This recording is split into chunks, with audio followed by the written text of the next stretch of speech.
Hello everyone, welcome back to my YouTube channel. आज की video में हम लोग वर्ल्ड प्रेस फ्रीडम इंडेक्स 2022 के बारे में बात करने वाले हैं। इसे हिंदी में विश्व प्रेस स्वतंत्रता सूचकांक कहा जाता है और ये 2022 के बारे में हम लोग बात करने वाले हैं। लेकिन इसके पहले अगर आप लोग मेरे चैनल पर नए हैं तो प्लीज़ मेरे चैनल को सब्सक्राइब कीजिएगा, जिससे कि करंट से जुड़े इसी तरीके के और भी वीडियो आप लोगों को मिलते रहें। इसके अलावा अगर आप लोग किसी भी कॉम्पिटिटिव एग्ज़ाम की तैयारी कर रहे हैं तो मेरे चैनल पर आप लोगों को एंसेंट और मेडाइवल हिस्ट्री और आर्ट एंड कल्चर का भी सिलेबस देखने को मिल जाता है। तो आप लोग अगर वो वाले वीडियोस भी देखना चाहते हैं तो उनका लिंक आप लोगों को डिस्क्रिप्शन बॉक्स में मिल जाएगा, वहाँ से जाकर आप लोग देख सकते हैं। तो चलिए अब हम लोग आज के वीडियो को शुरू कर लेते हैं। तो सबसे पहले हम लोग बात कर लेते हैं कि अभी recently world press freedom index 2022 जारी किया गया है। ये कब जारी किया गया है?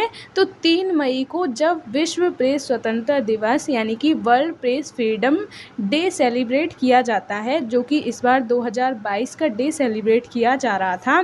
तो उसी के अवसर पर यानी कि उसी के टाइम पर हम लोग कह सकते हैं कि ये विश्व प्रेस स्वतंत्रता सूचकांक जारी किया गया है।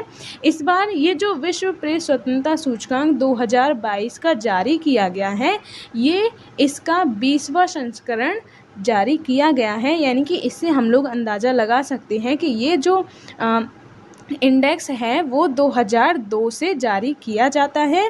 इसके अलावा अगर हम लोग बात करें, ये जो इंडेक्स है वो 180 देशों के ऊपर जारी किया जाता है। यानी कि इसमें 180 देशों को रैंकिंग प्रदान की जाती है, तो उनके बारे में भी हम लोग आगे बात करेंगे।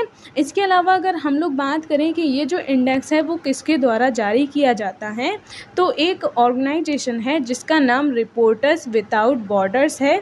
इसके द्वारा ये जो इंडेक्स है वो जारी किया जाता है। तो अब हम लोग आगे बात कर लेते हैं विश्व प्रेस स्वतंत्रता दिवस 2022 में जो अभी सेलिब्रेट किया गया है उसके बारे में। तो जैसा कि मैंने अभी बताया, ये 3 मई को हर साल सेलिब्रेट किया जाता है, इसीलिए इस बार भी सेलिब्रेट किया गया है। अब अगर हम लोग बात करें ये जो डे है वो कब से सेलिब्रेट किया जाता है, तो 1993 में संयुक्त राष्ट्र महासभा ने इस डे को सेलिब्रेट करने की घोषणा की थी। उसके बाद से हर साल ये जो डे है वो 3 मई को सेलिब्रेट किया जाता है। अगर हम लोग ये जो डे है इसकी 2022 की थीम के बारे में बात करें तो वो है जर्नलिज्म अंडर डिजिटल सेज, यानी कि डिजिटल घेराबंदी के अंतर्गत पत्रकारिता। तो ये इस साल की यानी कि 2022 की विश्व प्रेस स्वतंत्रता दिवस की थीम रखी गई है। अब हम लोग अगर नेक्स्ट बात करें, ये वर्ल्ड प्रेस फ्रीडम इंडेक्स जो 2022 का जारी किया गया है, इसमें अगर कौन सी कंट्रीज टॉप पर हैं उनकी अगर हम लोग रैंकिंग के बारे में बात करें तो इसमें नॉर्वे जो है वो सबसे फर्स्ट पोजीशन पर देखने को मिलता है।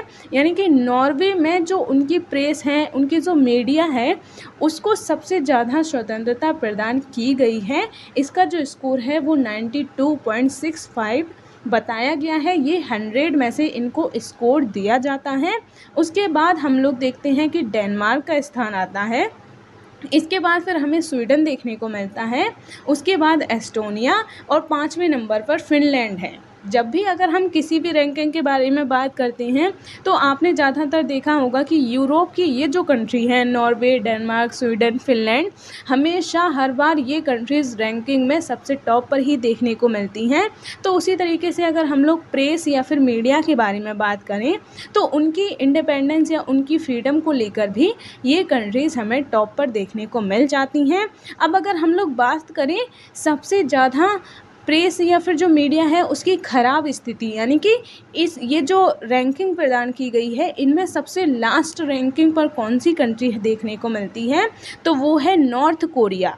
जैसा कि मैंने अभी बताया, ये 180 कंट्रीज़ के ऊपर जारी किया जाता है, तो इनमें नॉर्थ कोरिया को 180 रैंक दी गई है। यानी कि सबसे ज़्यादा प्रेस की जो ख़राब सिचुएशन है वो हमें नॉर्थ कोरिया में देखने को मिलती है। इसके बाद अगर हम लोग बात करें, इरिट्रिया है, उसके बाद फिर ईरान है, उसके बाद तुर्कमेनिस्तान, उसके बाद म्यांमार, फिर चाइना, उसके बाद फिर वियतनाम के बाद 173 रैंक हमें क्यूबा, उसके बाद फिर इराक, उसके बाद सीरिया और लास्ट में हमें पैलेस्तीन जो 170 रैंक है वो देखने को मिल जाते हैं। तो इस तरीके से अगर हम लोग कह सकते हैं कि ये सबसे ज़्यादा बुरी रैंकिंग वाले देश हैं जहाँ पर मीडिया जो है उसकी ये सिचुएशन देखने को मिलती है। अगर हम लोग इंडिया के बारे में बात करें तो इंडिया की जो रैंक है वो 150 यानी कि 180 देशों में से 150वीं रैंक भारत को प्रदान की गई है। इंडिया के अगर हम लोग नेबोरिंग कंट्रीज़ हैं यानी कि इंडिया के आसपास के जो देश हैं उनके बारे में बात करें तो इनमें भूटान जो है उसकी रैंक 33 है। ये हम लोग 2022 के बारे में बात कर रहे हैं। इस साइड जो है वो 2021 की रैंकिंग दी गई है। इसके अलावा नेपाल के बारे में बात करें तो वो 76 है। श्रीलंका की 146 है। इंडिया की हम लोगों ने बता ही दी कि 150 है। अफ़गानिस्तान की 156 है, पाकिस्तान की 157, बांग्लादेश की 162 और चाइना की 175 हैं।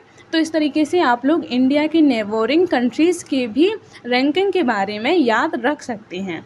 अब अगर हम लोग नेक्स्ट बात करें, ये जो सूचकांक है या फिर ये जो इंडेक्स है वो मैंने अभी बताया कि 2002 से रिपोर्टर्स विदाउट बॉर्डर्स या फिर इसका जो दूसरा नाम है वो है रिपोर्टर्स सेंट फ्रंटियर, इसके द्वारा हर साल जारी किया जाता है।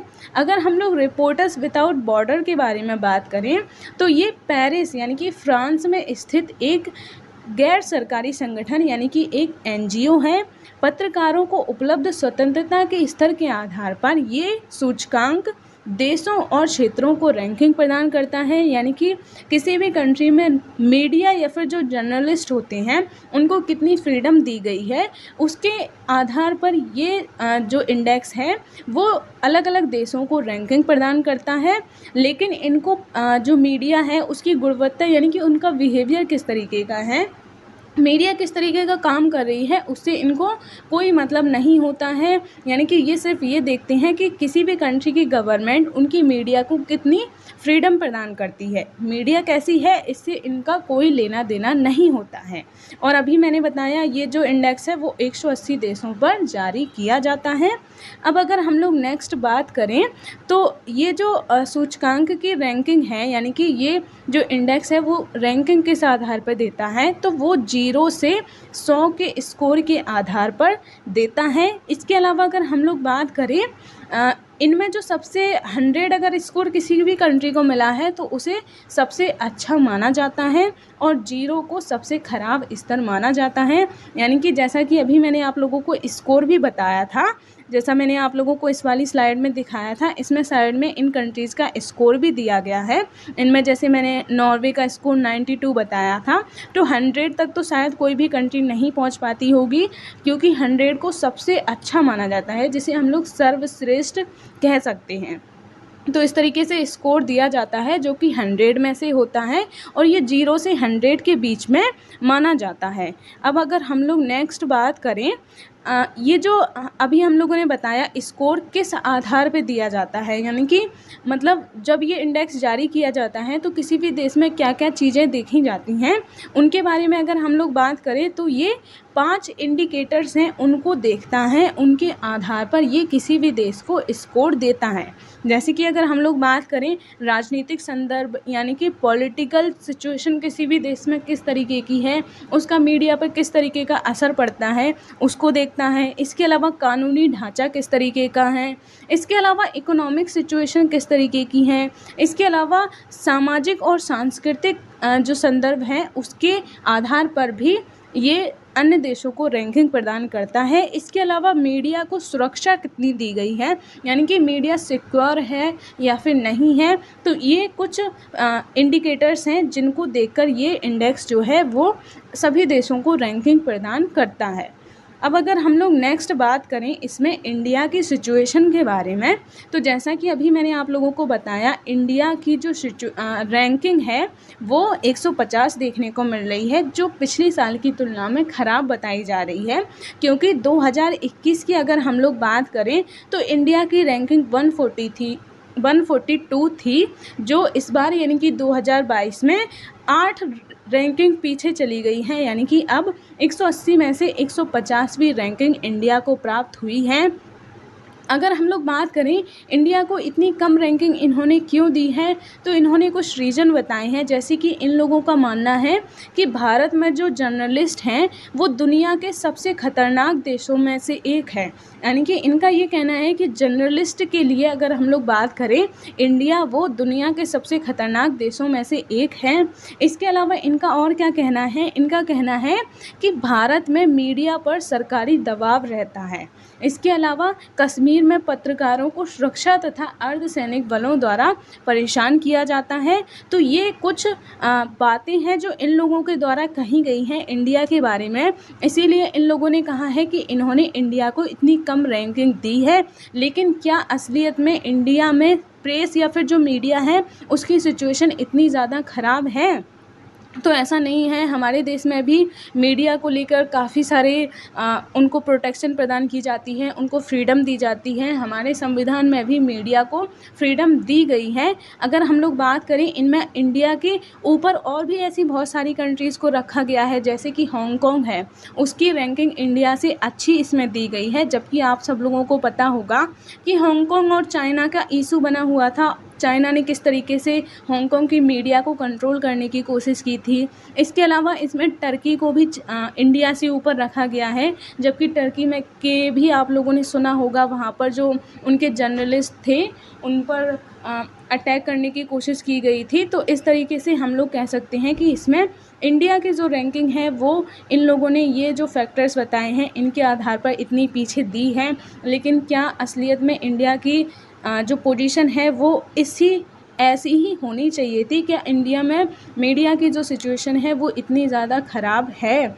अब अगर हम लोग नेक्स्ट बात करें इंडिया की परफॉर्मेंस के बारे में, तो ये आप लोग देख सकते हैं, ये कुछ फैक्टर या फिर जो आप लोग कह सकते हैं इंडेक्स दिया गया है, जिससे आप लोग इंडिया की जो सिचुएशन है वो देख सकते हैं। तो ये इसमें अगर हम लोग बात करेंगे, जो रेड वाली लाइन है वो ह्यूमन फ्रीडम के बारे में बताती है। इसके अलावा ये वाली जो लाइन है वो रीजनल फ्रीडम के बारे में बताती है, और ये इकोनॉमिक फ्रीडम के बारे में बताती है। तो इस तरीके से भी आप लोग इंडिया की परफॉर्मेंस को देख सकते हैं। यहाँ भी आप लोग देख सकते हैं, ये पॉलिटिकल इंडिकेटर में इंडिया को 145 या फिर 40.76% स्कोर मिला है। इसी तरीके से आप लोग और भी देख सकते हैं इकोनॉमिक में, लेजिस्लेटिव में, सोशल में और सिक्योरिटी में। तो यहाँ पर इंडिया से रिलेटेड सारी चीज़ें आप लोग देख सकती हैं। अब हम लोग नेक्स्ट अगर बात करें इंडिया की 2014 से यहाँ पर रैंकिंग दिखाई गई है, तो उनके आधार पर भी आप लोग इंडिया की परफॉर्मेंस देख सकते हैं। 2014 में इस इंडेक्स में इंडिया की जो रैंकिंग थी वो 140 थी।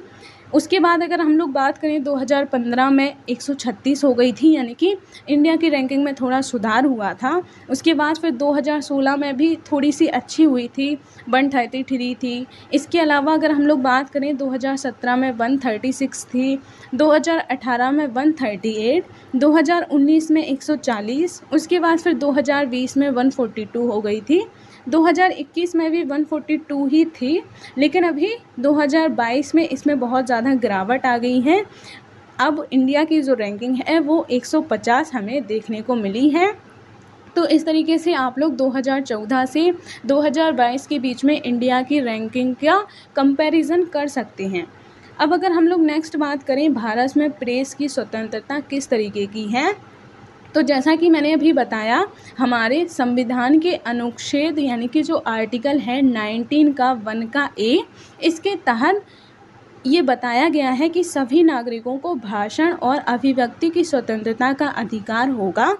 यानी कि इसमें डायरेक्ट नहीं लिखा है कि प्रेस या फिर मीडिया को स्वतंत्रता प्रदान की गई है, लेकिन इसमें ये कहा गया है कि सभी नागरिकों को, उसमें मीडिया भी आ जाती है क्योंकि मीडिया भी नागरिकों के अंतर्गत ही आती है, भाषण और अभिव्यक्ति यानी कि स्पीच और एक्सप्रेशन की फ्रीडम प्रदान की गई है। इसके अलावा अगर हम लोग बात करें रोमेश थापर बनाम मद्रास राज्य का जो केस था जो 1950 का था, उसमें भी सुप्रीम कोर्ट द्वारा ये कहा गया था कि प्रेस की स्वतंत्रता सभी लोकतांत्रिक संगठनों की नींव है। यानी कि इसके द्वारा भी मीडिया की स्वतंत्रता या मीडिया की जो फ्रीडम है उसको महत्व दिया गया था। हालांकि अगर हम लोग बात करें भारत में प्रेस की स्वतंत्रता पर कुछ प्रतिबंध भी लगाए जा सकते हैं, लेकिन वो पर्टिकुलर सिचुएशन में ऐसा नहीं है कि कभी भी मतलब या फिर हमेशा ही मीडिया की जो स्वतंत्रता है उस पर प्रतिबंध लगाए जाते हैं।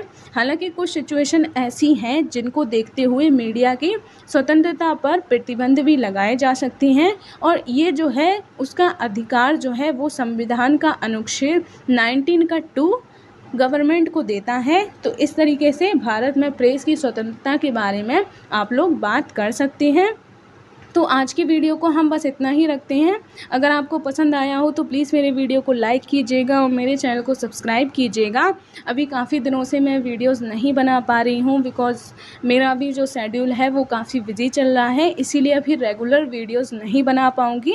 लेकिन जैसे ही मेरा शेड्यूल फिर से पहले जैसा होता है तो फिर से आपको रेगुलर हिस्ट्री के वीडियोज़ देखने को मिलेंगे। तो आज के वीडियो को हम बस इतना ही रखते हैं। मिलेंगे अब हम नेक्स्ट वीडियो में, तब तक के लिए जय हिंद।